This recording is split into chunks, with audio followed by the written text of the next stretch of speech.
வணக்கம் மேடம். ரிஷபராசி இந்த குரு பயிற்சியிலேருந்து ரிஷபராசிக்கு எப்படி இருக்கு?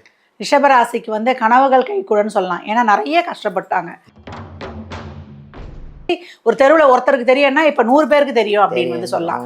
நல்லா வந்து ஒரு ஃப்ரெண்ட்ஷிப்பால் ஒரு உதவி, இளைய சகோதர சகோதரிகளால் உதவி, அவங்களுக்கு நீங்கள் செய்யறது, உங்களுக்கு அவங்க செய்யறது, அதே போல் லாங் இன்வெஸ்ட்மெண்ட்டா இல்லை ஷார்ட் இன்வெஸ்ட்மெண்ட்டா அதெல்லாம் உங்களுடைய இதை பொறுத்து, உங்களுடைய சூழலை பொறுத்து நீங்கள் பண்ணிக்கொள்ளலாம். பிள்ளைகளுக்கு செய்யணும், நான் என் பிள்ளைகளுக்காக நான் நிறைய செய்யணும்னு எதிர்பார்த்து கொண்டு இருக்கிறேன். ஏன்னா பிள்ளைங்களுக்காக தான் இது ரொம்ப இது பண்ணும். உங்களுக்கு தங்கத்தை மலையாவே பொழிவாரு. ஏன்னா அந்த மாதிரி வந்து அமைய போறாரு. உச்சம் பெற்ற குரு 3ஆம் இடத்தில். அப்ப எல்லாத்துலயுமே திருமணம், குழந்தை பாக்கியம், தொழில், வேலை வாய்ப்பு, பிரயாணங்கள், ஆள் மனதில் இருக்கக்கூடிய ஆசைகளை எல்லாத்தையும் நிறைவேற்றி கொடுப்பாரு.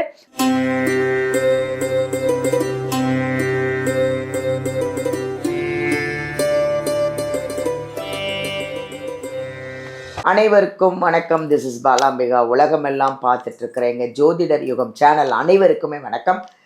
இன்னைக்கு வந்து நிறைய விஷயங்கள் நம்ம பார்த்துட்டு இருந்தாலும் இப்போ வந்து ராகு கேது பெயர்ச்சி, சனி பெயர்ச்சி, குரு பெயர்ச்சி, 3 பெயர்ச்சி, இதில் இப்போ நடக்க போகிறது குரு பெயர்ச்சி.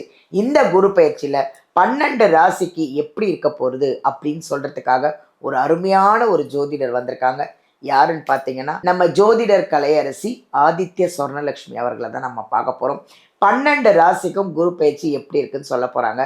வாங்க நேரடியாக அவங்களையும் நம்ம சந்திச்சிருவோம். வணக்கம்மா. வணக்கம்மா.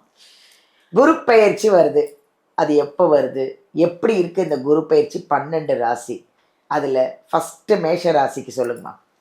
குரு பயிற்சி நம்ம எல்லாரும் வந்து எதிர்பார்க்கறது தான். ஏன்னா மற்ற கிரகங்களை விட வருஷத்துக்கு ஒரு தடவை வந்து குரு வந்து பயிற்சி ஆகுறாரு. இந்த குரு வந்து யாருக்கும் நல்லவரும் இல்லை, கெட்டவரும் இல்லை. ஏன்னா 9 கிரகங்களுமே நல்லதையும் செய்வாங்க, கெட்டதையும் செய்வாங்க. ஏன் இந்த குரு பயிற்சியை வந்து ரொம்ப எதிர்பார்க்கிறோம் அப்படின்னா, அந்த பார்வை, அது ஸ்தான பலம் இல்லாட்டி கூட, அது ஒரு மறைவான இடத்துல இருந்தாலும் கூட அது வந்து பார்க்குற பார்வை வந்து நன்மை செய்யுன்றாங்க.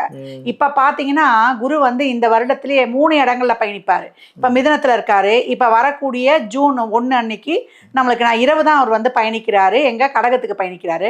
அப்புறம் அதிசாரத்தில் அக்டோபர்ல என்ன பண்ணுவார், திருப்பி சிம்மத்துக்கு போவார். வேகமா போயிடுறாரு. இப்படி 3 இதுல பயணிக்கிறதுனால நிறைய மாற்றங்கள், உலகளாவிய அளவில் இயற்கை சீற்றங்கள், நிலநடுக்கம், எப்போ மழை பெய்யும், எப்போ பூகம்பம் வரும், எப்போ புயல் காற்று அடிக்கும், எப்போ வந்து எரிமலை வெடிக்கும், எப்படி பூமி பிளந்துக்கிட்டு போவோம்.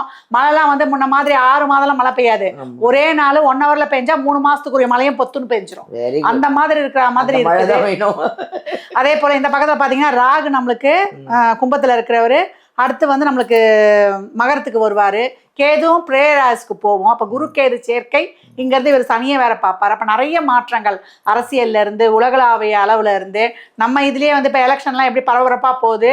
பலம் குன்றியவர்கள் பலம் வாய்ந்து, பலம் வாய்ந்தவர்கள் பலம் குன்றி, இப்படி மாறி மாறி மாறி எப்பவுமே சிம்மத்திலையும் கும்பத்திலையும் ராகு கேதுகள் இருக்கும்போது, கேந்திரத்தில் சூரியன் வரும்போது அரசியல பெரிய மாற்றங்கள் காணலாம். அதே போல அரசியல் தலைவர்கள் உயிரில இருந்து, அவங்க பேருக்கு களங்கம் விளைவிக்கிறதுல இருந்து, இப்போ வரக்கூடிய குரு பெண் ராசியான கடகத்தில் வர்றதுனால பெண்கள், ரொம்ப பிரபலமான பெண்களுடைய பேர் வந்து ஒரு பேசுறது எல்லாருமே பார்க்குறோம்ல. இப்போ ஊடக நாகரிகம் எல்லாமே பேசுகிறாங்க.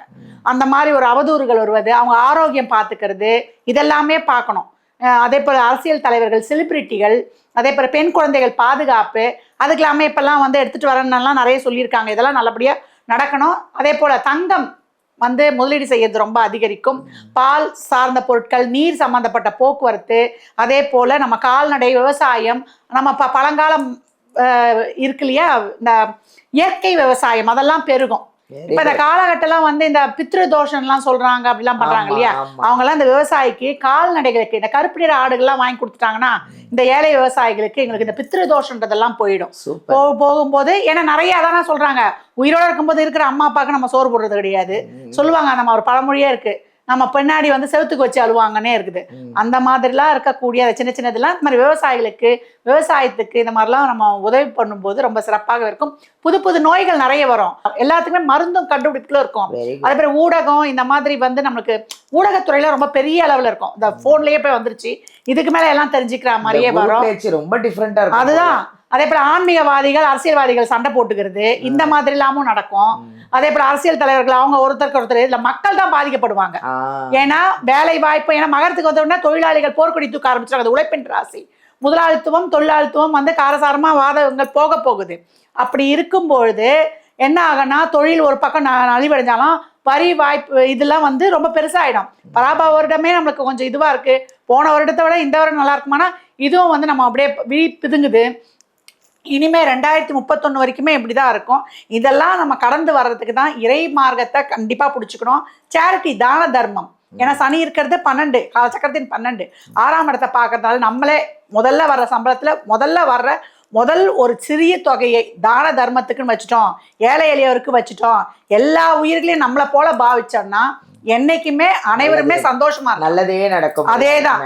ஏன்னா கடகமே வந்து அதுதான் அதனுடைய கோட்பாடே. அதான் அந்த இடத்துல குரு வரும்போது நம்மளும் அந்த மாதிரி இருந்துட்டோம்னா நம்மளை போல அடுத்த உயிர்களையும் நேசிக்கிற மாதிரி. ஏன்னா சனி உச்சமாவது நம்மளுக்கு மீனத்துல, அதுவும் அதான் சொல்றாரு. சுக்கரனாலே 4 கார் வாங்கணும், 2 வண்டி வாங்கணும், 4 கல்யாணம் பண்ணிக்கலாம் கிடையாது. உன்னம் போலவே எல்லா உயிர்களையும் நேசின்றது தான். அப்படி இப்ப செய்யும் பொழுது நம்ம வாழ்க்கையில எப்பேற்பட்ட இடர்களையும் கடந்து வந்துடலாம். வெரி குட்மா, ரொம்ப அழகழகாலாம் சொல்றீங்க. உண்மையிலே சொல்றேன், அப்படியே மெய் சிலிர்த்து போச்சு எனக்கு, அவ்வளோ அழகா பேசுனீங்க. ரிஷபராசி, இந்த குரு பயிற்சியிலேருந்து ரிஷபராசிக்கு எப்படி இருக்கு? ரிஷபராசிக்கு வந்து கனவுகள் கைகூடன்னு சொல்லலாம். ஏன்னா நிறைய கஷ்டப்பட்டாங்க, இனிமே கஷ்டப்பட வேண்டிய அவசியம் இருக்காதுன்னு. ஏன்னா 2ல் குரு வந்து கூட ஒரு நன்மையும் நடக்கலையம்மா. பொருளை இழந்தோம், உறவுகளை இழந்தோம், முடைமைகளை இழந்தோம், நிறைய கடன் ஆயிடுச்சு, கடன்காரன் ஆகிட்டான், குடும்பத்தில் நிம்மதி இல்லை, நீங்கள் என்னவோ நல்லா இருக்குன்னு சொன்னீங்களே அப்படின்றவங்களுக்குலாம் இப்போ 3 செல்லக்கூடிய குரு உங்களுக்கு அருமையான வழிகளை வந்து காட்டப் போகிறார். அவர் போய் 3ல் மறைகிறாருன்னு நீங்கள்லாம் வந்து ஒரு அச்சம் கொள்ளுவீங்க. கவலை வேண்டாம். உங்களை பொறுத்த வரைக்கும் அவர் 8-11 கூடி வர மறக்கக்கூடாது என்றைக்குமே. அதனால் இந்த காலகட்டம் வந்து உங்களுக்கு அருமையான ஒரு கான்டாக்ட்ஸ்லாம் கிடைக்கும். உங்களை பார்த்து ஒரு தெருவில் ஒருத்தருக்கு தெரியும்னா இப்போ 100 பேருக்கு தெரியும் அப்படின்னு வந்து சொல்லலாம். நல்ல வந்து ஒரு ஃப்ரெண்ட்ஷிப்பால ஒரு உதவி, இளைய சகோதர சகோதரிகளால் உதவி, அவங்களுக்கு நீங்க செய்யறது, உங்களுக்கு அவங்க செய்யறது. அதே போல உங்களுக்கு நல்ல வந்து ஒரு திருமண வாழ்க்கை, இது வரைக்கும் குடும்பத்தில் பிரச்சனை இருந்தால் அதை நீங்கிறது, ஒரு லவ் மேரேஜோ அரேஞ்ச் மேரேஜோ நல்லா பேசி அதை வந்து ஒரு முடிவுக்கு கொண்டாந்து கெட்டி மேளம் கொட்ட போகிறது. அதே போல் நம்மளுக்கு தந்தை வழி உறவில் இருந்த சிக்கல்கள்லாம் நீங்கி அந்த பூர்வீக சொத்துக்கள் கிடைப்பது, தந்தையால் ஆதாயம், தந்தையால் அனுகூலம், அவருக்கு ஏதாவது ஒரு உடல்நிலை குறைபாடுகள்லாம் இருந்தால் அதெல்லாம் வந்து உங்களுக்கு நீங்க இப்போ கிடைக்கிறது. நல்ல ஒரு பொருளாதாரத்தில் ஒரு ஏற்றம் சொல்லலாம். ஏன்னா சனியை பார்க்குறாரு, 11ல் இருக்கக்கூடிய சனி தர்ம கர்மாதி யோகத்தை தரக்கூடியவரே, உங்களுக்கு முழு யோகரே அவர் தான். அப்போ பொருளாதாரத்தில் மிகப்பெரிய ஸ்டெபிலிட்டியே அடைய போறீங்க. பொருளாதார ஏற்றம், மிகப்பெரிய பொருளாதார ஏற்றம் ரிஷபத்துக்கு அப்படின்னு வந்து சொல்லிடலாம். அப்ப இந்த காலகட்டம் வந்து நல்ல வந்து முதலீடுகளை செய்து கொள்ளலாம், நல்ல தொழிலை அமைச்சுக்கலாம். நாங்கள் வந்து ஒரு இன்வெஸ்ட்மெண்ட் பண்ண போகிறோம் அப்படின்னா லாங் இன்வெஸ்ட்மெண்ட்டா இல்லை ஷார்ட் இன்வெஸ்ட்மெண்ட்டா, அதெல்லாம் உங்களுடைய இதை பொறுத்து, உங்களுடைய சூழலை பொறுத்து நீங்கள் பண்ணிக்கொள்ளலாம். பிள்ளைகளுக்கு செய்யணும், நான் என் பிள்ளைகளுக்காக நான் நிறைய செய்யணும்னு எதிர்பார்த்து கொண்டு இருக்கிறேன். ஏன்னா பிள்ளைங்களுக்காக தான் இது ரொம்ப இது பண்ணும். அது என்ன சொல்லுவாங்க, உயிருக்கு மேலே என் பிள்ளைய கருதுறேன்னு இருக்கோம். நான் 2-5 கூடையவரே புதன் தான் அதுக்கு. அப்படி இருக்கும்போது இந்த காலகட்டம் நல்ல வந்து ஒரு பிள்ளைங்களுக்கு அவங்களுக்கு கல்யாணம் ஆகுது. ஒன்னே அந்த வயசுல அவங்களுக்கு இருந்தா கல்யாணம் ஆகுது, இல்லை அந்த வயசுல பிள்ளைங்க இருந்தா கல்யாணம் ஆகுது, பேரன் பேத்திகள், இல்லைன்னா இவங்களுக்கு குழந்தை பிறப்புது, நல்ல வீடு வண்டி வாகன யோகம் இதெல்லாம் அமைவது. ஒன்று மட்டும் ஞாபகம் வச்சுக்கணும், பிரயாணங்கள்ல கவனம் வேணும். கவனம் எதுனா இது ரெட் இங்க்ல மார்க் பண்ணிக்கோங்க. பிரயாணங்கள்ல கவனம் வேணும். அதே போல நம்மளுக்கு வந்து எப்பவும் ஒரு செயலை செய்யும்போது ரொம்ப அப்படியே வேகமா ஓடிடாம கொஞ்சம் நிதானம் காத்து பொறுமை காத்து கடந்து வரும்பொழுது உடல் ஆரோக்கியத்திலும் கவனம் அப்படின்னு சொல்லியாச்சு. நீர்வழி பிரயாணங்கள்ல ரொம்ப கவனமாக இருக்கணும். மற்றபடி இந்த நேரத்துல அவங்க ஸ்ரீவல்லிபுத்தூர் காளி அந்த அம்பாலை வழிபடும் பொழுது, இல்ல எனக்கு காளி அந்த அம்மா வழிபடும் பொழுது, இல்லை எனக்கு அவ்வளோலாம் போக முடியலமா, நாங்கள் வெளிநாட்டில் இருக்குன்னா அந்த அம்மாவை நினச்சிக்கோங்க, ஒரு தீபம் ஏற்றிருங்க, மேட்ரு முடிஞ்சு போச்சு.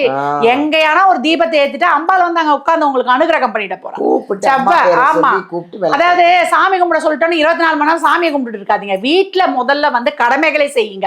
வீட்டில் பெண்களாக இருந்தாலும் இப்போ பார்த்தீங்கன்னா பெண்கள் நிறைய பேர் சாமி கும்பிட்றேன்னுவாங்க, ஆனால் குடும்பத்தையே விட்டுருப்பாங்க. அங்கே வந்து காற்று தத்துவம் வேலை செஞ்சிடும். அப்போ சன்னியாசியாக தான் போனோம். அப்போ குடும்பம் அங்கே போகாது. அப்போ எங்கே வந்து குடும்ப ஒற்றுமை இருக்கோ, கணவர் பேசணும், குழந்தைகள் பேசணும், சண்டைப்படாம இருக்கணும்னா நான் கோயிலா போறோம்னு நடக்காது. அவங்க தேவைகளை அவங்களோட சூழல் புரிஞ்சு கொள்ளுங்க. அதுதான் தெய்வத்தை கும்பிடுறது. அதுக்கப்புறம் நீங்க வந்து சாமியை மனசார நினைச்சுக்கிட்டே கூட வேலை பார்க்கலாம். இப்படி செய்யக்கூடியவர்களுக்கு ரொம்ப சிறப்பு. நல்ல பண வருவாய் வருவதற்கு வெள்ளிக்கிழமையில கனகதாரா சோஸ்திரத்தை ஓட விடுங்க. ஏன்னா ஆதிசங்கரரு ஒண்ணுமே இல்லாதவங்களுக்கு நெல்லிக்கனிய மழையா பொழிஞ்சாரு, உங்களுக்கு தங்கத்தை மலையாவே பொழிவாரு. ஏன்னா அந்த மாதிரி வந்து அமைய போறாரு. உச்சம் பெற்ற குரு 3ஆம் இடத்தில். அப்ப எல்லாத்துலயுமே திருமணம், குழந்தை பாக்கியம், தொழில், வேலை வாய்ப்பு, பிரயாணங்கள், ஆள் மனதில் இருக்கக்கூடிய ஆசைகளை எல்லாத்தையும் நிறைவேற்றி கொடுப்பாரு. பார்ட்னர்ஷிப்பு, அது வந்து வாழ்க்கையா இருந்தாலும் சரி, தொழிலாளர் இருந்தாலும் சரி, எல்லாத்துலேயும் முன்னேற்றம், சிறப்பு, லாபம். சனி வந்து லாபத்துல உட்காந்துன்னு அவர் கொடுக்கறதுக்கு சலிக்காம உழைப்ப போடணும். அவங்களுக்கு ஏத்த தெய்வம் சொல்லுங்க. அவங்களுக்கு ஏத்த தெய்வம் அதான் நான் சொல்லியிருக்கேன் இல்லையா, எப்போ வந்து இப்ப இருக்க காலகட்டத்துக்கு திருச்செந்தூர் வருடம் ஒரு தடவை சென்று வருவதும், அதே போல சனிக்கிழமை தோறும் அன்னதானம் மதியானம் 1 to 2. அந்த அன்னதானம் எப்படி கொடுக்கணும்னீங்கன்னா, ஒரு 11 ரூபா உங்களால முடிஞ்ச காசை வச்சு ஒரு வாட்டர் பாட்டில் தண்ணி எலுமிச்சங்காய் ஊறுகாயோட கொடுக்கணும். எலுமிச்சங்காய் ஊறுகாயோட கொடுக்கும்போது தான் அந்த அன்னதானம் முழுமை பெறும். அப்படி இல்ல ஒரு லெமன் ஜூஸ் வாங்கி கொடுத்துருங்க. இப்படி வாங்கி கொடுக்க முடியாதுங்க, ஒரு டிஃபன் வாங்கி கொடுத்துறேன்னா இருக்கவே இருக்கு லெமன் ஜூஸ் வாங்கி கொடுங்க. அதுக்கப்புறம் பாருங்க, கோயில்ல எலுமிச்சம்பழம் வாங்கி கொடுப்பது அவ்வளவு சிறப்பு, கொடுத்துட்டு வந்துடலாம். Very good. அதெல்லாம் அது வெற்றி கனினே பேர். இந்த ராகத்துலாம் எலுமிச்சம்பழத்தெல்லாம் வெட்டி விளக்கு போடுவாங்க, அது மாதிரி செய்யவே கூடாது. ராக கனியை வெட்டிட்டா அதே மாதிரி எலுமிச்சம்பழத்தை கோத்து மாலையா போடுவாங்க. அதெல்லாம் போட்டாங்க வேலையே செய்ய புஷ் போயிருச்சுன்னு அர்த்தம். அம்மாவுக்கு கனியா கொடுத்துட்டீங்கன்னா அந்த கனி எல்லார் வீட்டுக்கும் பிரசாதமா போயிடும். அது உங்களுக்கு ரொம்ப சிறப்பான பலனை தரும். 38 எலுமிச்சம்பழம் வாங்கிக்கோங்க. 33 கோயில்ல வந்து ஒரு மஞ்சள் குங்குமத்தோட கொடுத்து அங்க எல்லாருக்கும் பிரசாதமா கொடுத்துட சொல்லுங்க. 5 வாங்கிட்டு வந்துருங்க. 1 ஜூஸ் போட்டு குடிச்சிருங்க. 1 உங்க பையில வைங்க, 1 நிலவாசப்படல வைங்க, 1 நம்ம வந்து பூஜை அறையில வைங்க, 1 நீங்க இப்ப படுக்கிற பெட்ரூம்லயோ வண்டியிலயோ எதுல வேணாலும் வச்சுக்கலாம். பாருங்களேன், உங்களுக்கு அடுத்தடுத்து உங்க வாழ்க்கையில் ஏற்படக்கூடிய மாற்றம். Super super. இந்த மாதிரிலாம் யாரும் சொன்னதே இல்லை. ரொம்ப நன்றி உங்களுக்கு. ரிஷபராசி வந்து ரொம்ப கொடுத்து வச்சவங்க பாருங்க, அவ்வளோ அழகா சொல்லியிருக்காங்க. ஏதாவது அன்னதானம்லாம் பண்ணுங்க, நிறைய விஷயங்கள் உங்களுக்கு ரொம்ப பாசிட்டிவாக சொல்லியிருக்காங்க. ஃபுல் வீடியோ பாருங்கள், கேட்டு அதை ஃபாலோ பண்ணுங்கள். இந்த குரு பயிற்சி உங்களுக்கு சக்ஸஸ் தான். அவங்க நிறைய பரிகாரங்கள், கோவில்கள், உங்களுக்கு இப்போ என்ன இந்த குரு பயிற்சிக்கு அப்புறம் என்னென்ன நடக்க போகுது எல்லாமே அவ்வளோ அழகாக சொன்னாங்க. எல்லாம் ஃபுல்லாக வீடியோ பாருங்கள். உங்களுக்கு ஏதாவது டவுட்டு, சந்தேகம் இருந்ததுன்னா வீடியோலேருந்து நம்பர் எடுத்து மேடமை காண்டாக்ட் பண்ணி நேரிலேயே ஜாதகம் வேணாலும் பார்த்துக்கலாம். எந்த டவுட்னாலும் நீங்கள் அவங்கள காண்டாக்ட் பண்ணிக்கலாம். தேங்க்யூ.